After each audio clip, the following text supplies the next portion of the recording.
আর এসবের মাঝে মুখ্য নির্বাচন কমিশনার গতকাল সাংবাদিকদের মুখোমুখি হয়েছিলেন। বাংলা এসআইআর কবে যখন জানতে চাওয়া হলো, তখন তিনি বলছেন যে আলোচনা হবে, সঠিক সময় জানানো হবে। जहां तक वेस्ट बंगाल के एसआईआर की तारीख की बात है, हम तीनों कमिश्नर्स एक उचित समय देखकर उसका निर्णय लेंगे कि कब वेस्ट बंगाल में होना है या देश के अन्य राज्यों में कब होना है। उसकी तारीखों का ऐलान आने वाले समय में उचित समय पर किया जाएगा। তবে ইতিমধ্যে এসআইআর নিয়ে রাজনৈতিক চর্চা শুরু হয়ে গেছে আমাদের রাজ্যে। নির্বাচন কমিশনকে তোপ দাগছেন চন্দ্রিমা ভট্টাচার্য, পাল্টা শ্রমিক ভট্টাচার্য। কি হবেই সেটা তো আমরা দেখব, কি হবেই উনি বলে দিলেই যে সব হয়ে যাবে তা তো নয়। গণতন্ত্র যেটা বলবে সেটা হবে। উনি অগণতান্ত্রিক কিছু করলে সেটা বাংলার মানুষ মেনে নেবেন না। আমাদের দিল্লিতে নির্বাচন কমিশনের বিরুদ্ধে আমাদের সাংসদরা যে ভূমিকা পালন করেছে, সেটাতেই নিশ্চয়ই নির্বাচন কমিশন বুঝতে পেরেছে যে বাংলা কি করতে পারে। এসআইআর হবে, এটা রুটিন প্রক্রিয়া। এর মধ্যে যদি কেউ মৃত্যু ঘণ্টার আওয়াজ শুনতে পায়, আমাদের তো কিছু করার নেই। এসআইআর হবে, বাধা দিলে সেই বাধাকে গুঁড়িয়ে দিয়ে এসআইআর হবে। পশ্চিমবঙ্গের মানুষ এসআইআর চায়। যে বাধা দেবে সে থাকবে না, আর বাধাটা দেরে দিতে পারবে না। একটু অপেক্ষা করুন। রাজ্যের বিরোধী দলনেতা শুভেন্দু অধিকারী বলছেন নো এসআইআর নো ভোট। পাল্টা অরূপ চক্রবর্তী। নির্বাচন কমিশন খুব পরিষ্কার ভাবে ইন্ডি জোটের ইকোসিস্টেমকে, তার মধ্যে তৃণমূলও আছে, বলে দিয়েছে আমাদের ভয় দেখিয়ে কোনো লাভ নেই। কমন সিটিজেন হিসেবে, ভারতীয় সিটিজেন হিসেবে আমরা ইলেকশন কমিশনের এই বোল্ডনেসকে ওয়েলকাম করি। পশ্চিমবঙ্গে আমাদের demand no SIR no election. Voter list যদি সাফ সুতরা না হয়, ইলেকশন কখনো ফেয়ার হতে পারে না। শুভেন্দু অধিকারী যখন আগ বাড়িয়ে নির্বাচন কমিশনার হতে চাইছেন, ওনাকে জবাব দিতে হবে বিহারের এসআইআর প্রসেসে যাদের নাম বাদ গেছে 65 লাখ মানুষের, কজন অনুপ্রবেশকারী, তাদের মধ্যে বাংলাদেশ বা নেপালের বা পাকিস্তান থেকে বা শ্রীলঙ্কা থেকে কজন এসছেন? কেউ না। রাষ্ট্রপুঞ্জের রিপোর্ট অনুযায়ী যত রোহিঙ্গা আছে তার সংখ্যা 15 লক্ষ। তো মায়ানমারের গোটা রোহিঙ্গাই যদি পশ্চিমবঙ্গে ঢুকে থাকে, তাহলে 80,000 বুথকে 15 লক্ষ দিয়ে ভাগ করলে অন্তত প্রতি বুথে 200 থেকে 300 করে রোহিঙ্গা থাকার কথা। আপনি কোনোদিনও রোহিঙ্গা দেখেছেন? আমি দেখিনি। এখন শিশির অধিকারী রোহিঙ্গা না মিঠুন চক্রবর্তী রোহিঙ্গা, সেটা তো আমি বলতে পারবো না। যে র্যালি 1300 কিলোমিটার ঘুরে শেষ হবে পাটনায়, গতকালের পর আজ এই র্যালির দ্বিতীয় দিন।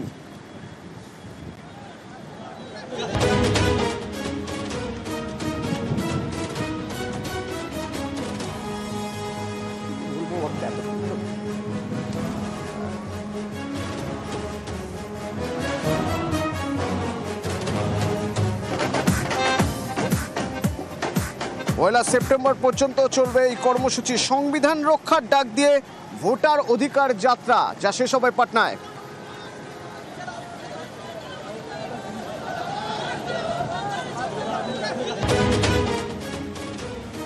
র্যালি শুরু হয়েছে গতকাল। সাসারামের মঞ্চে দেখা গেল রাহুল গান্ধী, লালু প্রসাদ যাদব এবং ভোট চুরি নিয়ে সরব হলেন সবাই।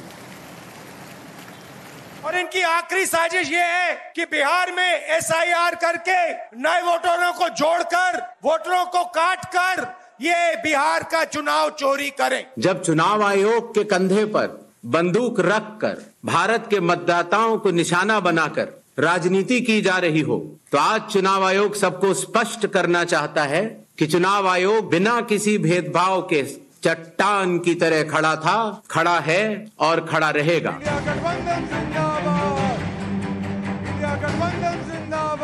এবছর শেষে বিহারে বিধানসভা নির্বাচন। তার আগে সেখানে ভোটার তালিকার বিশেষ নিবিড় সংশোধন বা এসআইআর করছে নির্বাচন কমিশন। বাদ গিয়েছে প্রায় 66 লক্ষ ভোটারের নাম। এই ভোটমুখী বিহারে এবার ভোটার অধিকার যাত্রায় রাহুল গান্ধী, সঙ্গী আরজেডি নেতা তেজস্বী যাদব। রবিবার বিহারের রোহতাস জেলার সাসারাম থেকে শুরু হয় রাহুলের যাত্রা। বিহারের 20টিরও বেশি জেলায় র্যালি হওয়ার কথা। 1300 কিলোমিটার ঘুরে পয়লা সেপ্টেম্বর পাটনায় শেষ। ভোটার অধিকার যাত্রার শুরুতে জনসভা করেন রাহুল। সেখান থেকেও ভোট চুরির অভিযোগে সরব হন। पहले देश को मालूम नहीं था कि कैसे चोरी की जाती है। हमने प्रेस कॉन्फ्रेंस में साफ करा दिखा दिया चोरी इलेक्शन कमीशन कैसे कर रहा है। लोकसभा चुनाव के बाद इलेक्शन कमीशन ने महाराष्ट्र में जादू से 1 करोड़ नए वोटर पैदा कर दिए। हमारा एक वोट कम नहीं हुआ। बीजेपी को सारे के सारे नए वोटरों के वोट मिले और वो चुनाव जीते। इलेक्शन कमीशन से कहा, उनको कहा हमें वीडियोग्राफी दिखाओ, इलेक्शन कमीशन ने मना कर दिया। जब चुनाव आयोग के कंधे पर এসআইআর নিয়ে পাল্টা আসরে কমিশন, শনিবার বিবৃতি, রবিবার সাংবাদিক বৈঠক। जब चुनाव आयोग के कंधे पर बंदूक रखकर भारत के मतदाताओं को निशाना बनाकर राजनीति की जा रही हो, तो आज चुनाव आयोग सबको स्पष्ट करना चाहता है कि चुनाव आयोग निडरता के साथ सभी गरीब, अमीर और सभी धर्मों के मतदाताओं के साथ बिना किसी भेदभाव के चट्टान की तरह खड़ा था, खड़ा है और खड़ा रहेगा। चुनाव आयोग के लिए न तो कोई विपक्ष है, न तो कोई पक्ष है, सब समकक्ष हैं।